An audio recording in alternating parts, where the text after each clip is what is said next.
สวัสดีครับวันนี้อยู่กับฮับมอนนะครับวันนี้อยู่กับวันเดย์วอล์กกับมอนนะครับวันนี้เราจะพาไปไหนกันบ้างเดี๋ยวลองไปดูกันครับผม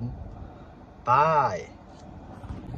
นี่นะครับอย่างแรกนะครับวันนี้เราจะไปชาร์จแบตรถกันก่อนนะครับตอนนี้แบตรถเหลือแค่41กิโลเองนะครับแบบมันไม่น่าจะพอใช้สำหรับวันนี้นะครับ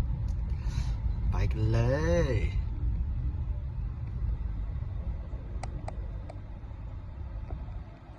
ตอนนี้เราอยู่สถานีชาร์จนะเราอยู่ที่สถานี PA Vota นะครับเดี๋ยวเราลงไปชาร์จแบตกันเลยนี่นะทุกคนตอนนี้แบตเราก็ได้100 กว่าแล้วนะครับเราใช้เวลาชาร์จทั้งหมด1 ชั่วโมงนิดๆนะครับถึงจะเต็มชั่วโมง4 นาทีครับ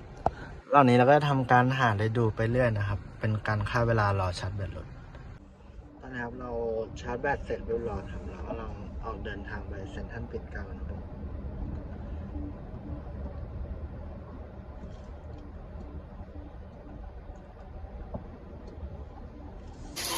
ครับอยู่ข้ามมือแรกของเราที่เซ็นทรัลปิ่นเกล้านะครับเป็นเจอร์ร้านนะครับ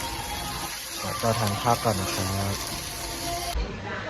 ตอนนี้นะครับเราทานอาหารเสร็จเป็นเรียบร้อยนะครับเราจะเดินทางไปตัดผมกันต่อนะซึ่งมันอยู่ไม่ไกลจากที่เซ็นทรัลปิ่นเกล้ามากเดี๋ยวไปกันเลย